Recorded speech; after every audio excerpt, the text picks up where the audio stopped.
Muy buenas, un placer saludarlos. Bienvenidos a un nuevo programa de su canal de YouTube. Hoy vamos a tocar otro tema importante de los tantos temas importantes que hemos analizado en este canal, el neoliberalismo. ¿Y por qué voy a explicar el neoliberalismo hoy? Bueno, en primer lugar porque nos han pedido ustedes en sus comentarios que explique este concepto de lo que es el neoliberalismo, porque escuchan a varios políticos hablar del neoliberalismo. El neoliberalismo ha estado en el discurso político desde hace muchos años y siempre va a estar en el debate político. ¿Pero qué es el neoliberalismo? El neoliberalismo es una corriente política y económica que busca excluir al Estado de la dirección de la economía de un país. Los neoliberales justifican que el Estado no debe intervenir en la economía porque la empresa pública es ineficiente, es burócrata y al final lo que termina es quebrando y produciendo más pobreza en el país.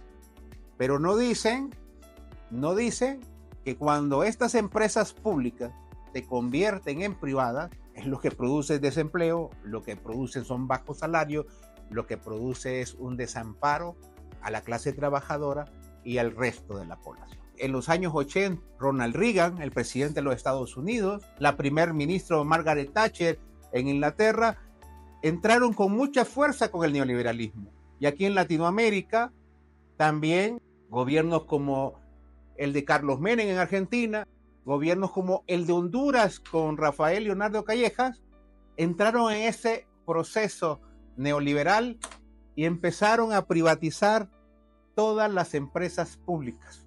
Empezaron a entregar lo que tenía el Estado a la empresa privada. Empezaron a quitarle impuestos a la empresa privada.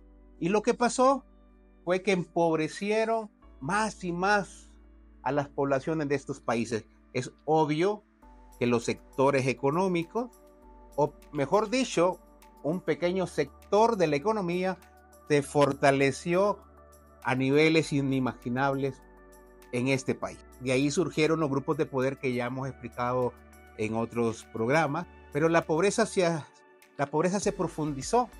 De hecho, hoy el 70% de la población está en pobreza, más del 50%, que ya lo he explicado en otros programas, está en la miseria. ¿Pero por qué pasa eso? Porque el neoliberalismo es un sistema económico que fue ideado no para sacar adelante a las personas de bajos recursos económicos. Fue idealizado para que pequeños grupos de poder pudieran fortalecerse económicamente, que se volvieran más poderosos.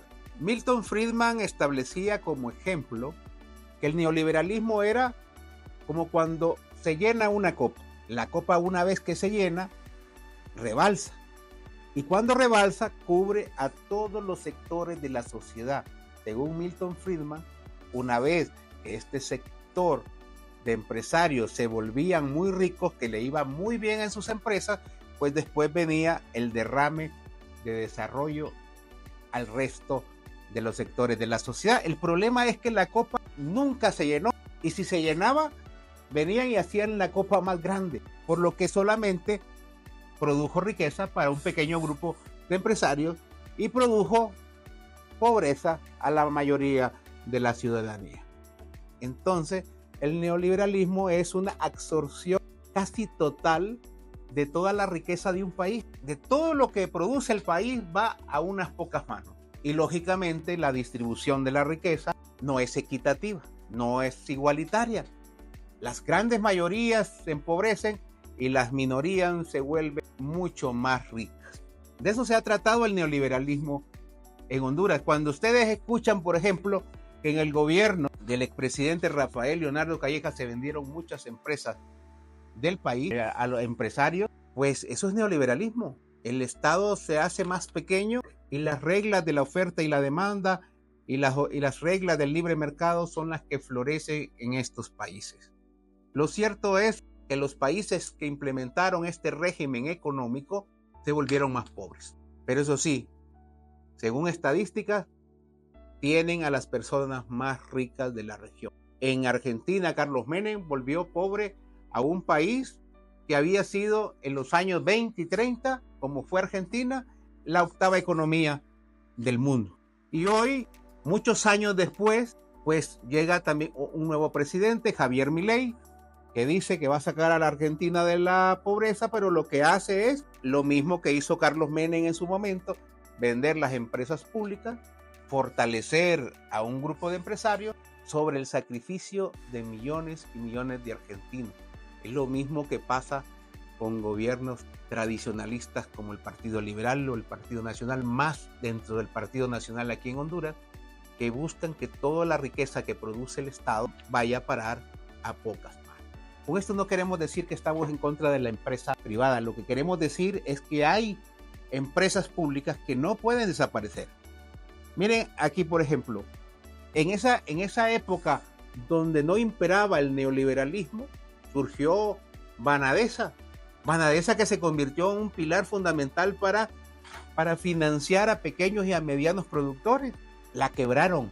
Surgió Banasupro para provocar un equilibrio de precios, para controlar que la empresa privada no subiera tanto los precios.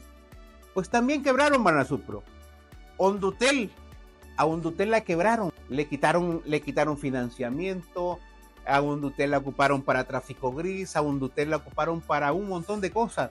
Toda la instalación de Hondutel, que costó millones y millones de lempiras al pueblo hondureño, fueron utilizadas por la empresa privada, y estas empresas privadas hoy se convirtieron en monstruos de la comunicación, mientras Hondutel se quedó reducida a su mínima expresión.